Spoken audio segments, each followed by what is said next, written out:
Bonjour bien-aimés dans le Seigneur, jeudi matin, nous sommes en train de continuer les enseignements sur les disciples et nous parlons de Matthieu, le disciple de Jésus que nous avons commencé à introduire hier.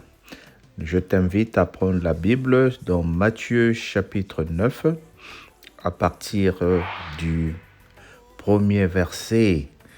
Jésus étant monté sur une barque, traversant la mer et alla dans sa ville. Et voici, on lui amena un paralytique couché sur lui. Jésus, voyant leur foi, dit au paralytique, « Prends courage, mon enfant, tes péchés te sont pardonnés. » Sur quoi quelques scribes dirent au-dedans d'eux, « Cet homme blasphème. » Jésus, connaissant leurs pensées, dit, « Pourquoi avez-vous de mauvaises pensées dans vos cœurs? Car le cœur, lequel est plus aisé de dire, tes péchés te sont pardonnés, ou de dire, lève-toi et marche. Or, afin que vous sachiez que le Fils de l'homme a sur la terre le pouvoir de pardonner les péchés, lève-toi, dit-il au paralytique, prends ton lit et va dans ta maison. Et il se leva et s'en alla dans la maison. Quand la foule vit cela, elle fut saisie de crainte et elle glorifia Dieu, qui a donné aux hommes un tel pouvoir. Le verset 9. De là étant allé plus loin, Jésus vit un homme assis au lieu de péage et qui s'appelait Matthieu. Il lui dit, « Suis-moi. » Cet homme se leva et le suivit. Comme Jésus était à la table dans la maison, voici beaucoup de publicains et de gens de mauvaise vie vinrent se mettre à table avec lui et avec ses disciples.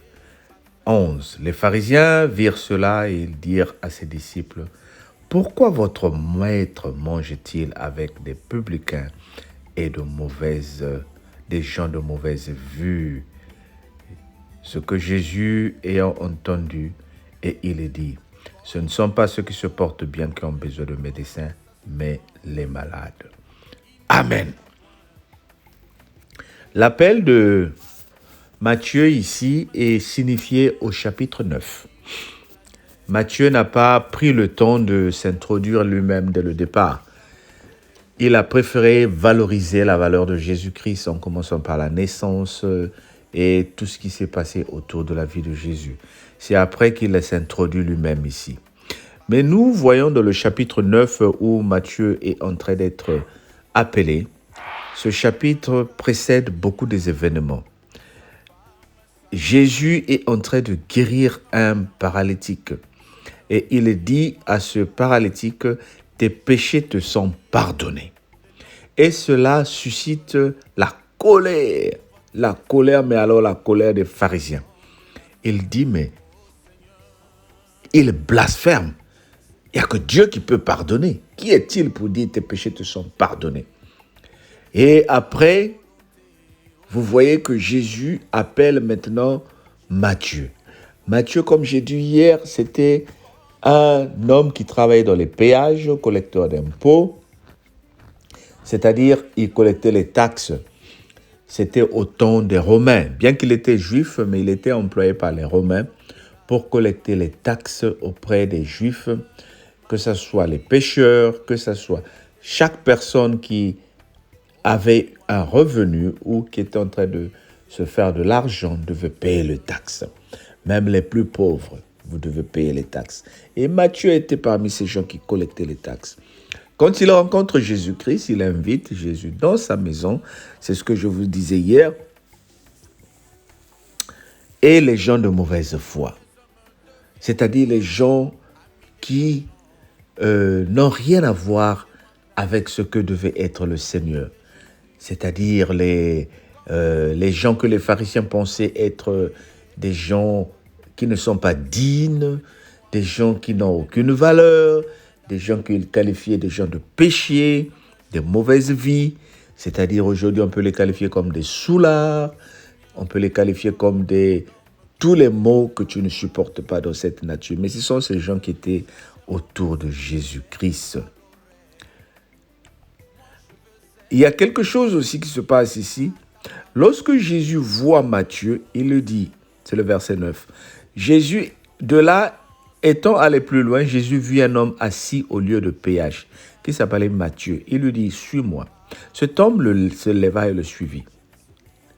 Il a abandonné ce qu'il faisait, son travail luxueux, son travail qui payait bien, pour suivre Jésus sans se poser de questions. Il est parti, sans même se dire, mais Seigneur, qui es-tu? Il est parti. Oh bien-aimé, je suis en train de nous faire comprendre ici beaucoup de choses qui sont en train de se mélanger pour montrer la valeur de notre Seigneur Jésus-Christ. Il soigne le paralytique. Il dit tes péchés te sont pardonnés. Ça crée des problèmes. Il va manger avec les pharisiens. Ça crée des problèmes. Il invite des gens de mauvaise foi. Ça crée des problèmes. Il dit tes péchés sont pardonnés. Ça crée des problèmes. Le seul problème qu'il n'a pas eu, c'est quand il a dit à Matthieu, viens, Matthieu a tout abandonné pour le suivre. Ça n'a pas créé des problèmes. Est-ce que tu es en train de comprendre ce qui se passe ici, bien-aimé?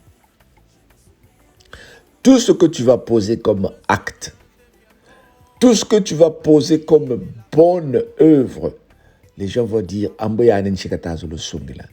qu'est-ce qu'il veut se montrer? Pourquoi lui? Quand tu fais à manger, tu invites des amis, il y en a même qui vont venir manger, mais à la fin, ils vont se dire, mais attends, il nous a peut-être invités pour nous montrer sa nouvelle télé. Il nous a juste invités pour nous montrer qu'il a acheté la maison. Mais dans la maison, là, lui, il dit qu'il est chrétien. Non, j'ai vu des gens qui sont dans le monde, qui sont des soulards. Et puis, bon, il est en train de lire la Bible, faire comme ça, là. Lui aussi, que des jugements qui se portent autour de nous lorsque nous posons des actes. Matthieu n'a pas eu le temps de poser un seul jugement quand le Seigneur l'a appelé. Il a juste dit, Seigneur, je te suis. Il a abandonné tout ce qu'il avait et il a suivi le Seigneur. Comme on dit encore en français, le chien aboie, la caravane passe. Bien-aimé, lorsque la parole de Dieu t'a été donnée et que tu sens une certaine conviction, tu décides de dire, moi je veux suivre le Seigneur. Que les gens portent de jugement sur toi. Toi aussi tu es devenu ça. Toi aussi tu fais ça là. Regarde ce que tu es en train de faire. Lorsque tu prends une résolution de poser un bon acte, de faire des projets. Moi, cette année, je vais aller à Brazzaville. Moi, cette année, je vais aller à Abidjan. Je vais aller acheter ça. Quand tu sais que ça vient de ton cœur et que tu veux poser un acte pour ta vie, pour les autres, tu n'auras pas toujours l'approbation de tout le monde. Il y en a qui vont s'élever pour essayer de t'empêcher de faire ce que tu veux faire. Mais toi, regarde droit devant la conviction que tu as eue quand tu as décidé ton projet. Agenouille-toi, prie, confie ton projet entre les mains de Dieu. Il y a toujours des commentaires négatifs qui vont venir pour essayer de te déstabiliser. Mais lève ta main, lève tes yeux et fonce. Regarde notre Seigneur Jésus-Christ. Il n'a fait que du bien, guérir un paralytique. Où est le problème en guérissant un paralytique? Mais c'est une bonne chose. Surtout à l'époque de Jésus-Christ, les paralytiques souffraient. Les paralytiques étaient démunis. Mais lui, il le guérit. Il lui dit juste tes péchés te sont pardonnés. Et ceux qui pensent connaître la loi, surtout dans nos églises, il y a des gens qui vont te dire non, nous on ne priait pas comme ça. Voilà comment il faut prier. Toi, qu'est-ce que tu veux nous montrer? Oh bien-aimé, avec ta petite foi, tu peux faire la différence. Quand il s'agit des choses du Seigneur, il n'y a pas d'ancienneté. Toi qui viens de te convertir, toi qui viens de donner ta vie à Jésus, tant que tu le fais dignement, sincèrement, tu es au-dessus de toutes ces personnes qui sont restées dans l'église pendant 25 ans et qui n'ont produit aucun fruit. Il y en a qui sont que des tam-tams qui font du bruit, mais à l'intérieur, il n'y a rien. Il faut que quelqu'un tape sur eux pour qu'on entende du bruit. Si personne n'a tapé sur eux, ils ne peuvent produire aucun bruit. Mais toi, tu n'as pas besoin que quelqu'un tape sur toi. Tu fais tout ce que tu fais avec un cœur ouvert. Alors Dieu aime des gens comme toi. Continue à lever tes yeux vers le Seigneur parce que c'est lui qui t'appelle et celui qui te donne la victoire au nom de Jésus. Alors que cet exemple de Matthieu soit un fondement dans la vie de tout un chacun de nous et que le Seigneur te bénisse. Amen. Nous sommes arrivés à la fin de cet enseignement. J'espère que tu es béni. Demain, nous allons parler de Luc. Je te confie à continuer à suivre ces enseignements et tu seras béni. Partage, abonne-toi et à la grâce de Dieu derrière la parole de Dieu. Amen.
Deviendront amis de l'argent, fanfarons, ennemis des gens des biens.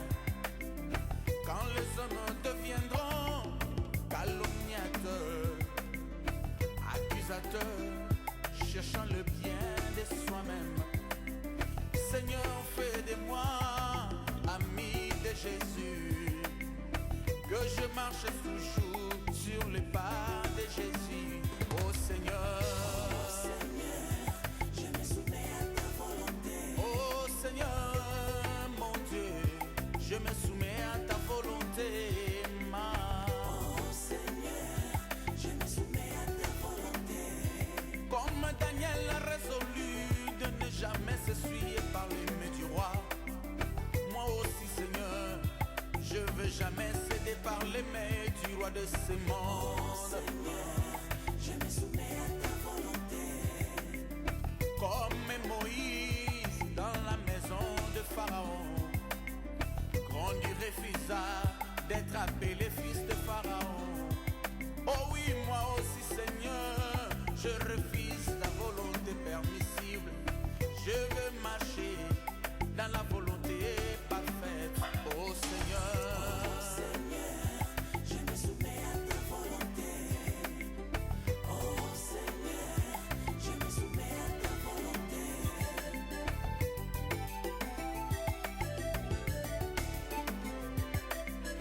Comme Job, malgré les temps de sa souffrance, il ne pécha point, il ne dit jamais du mal.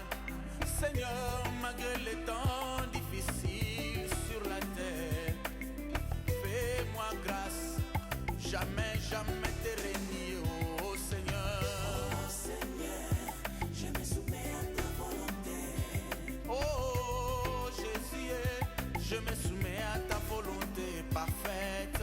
Oh Seigneur, je me soumets à ta volonté. Comme Abraham renia sa femme Sarah devant Pharaon.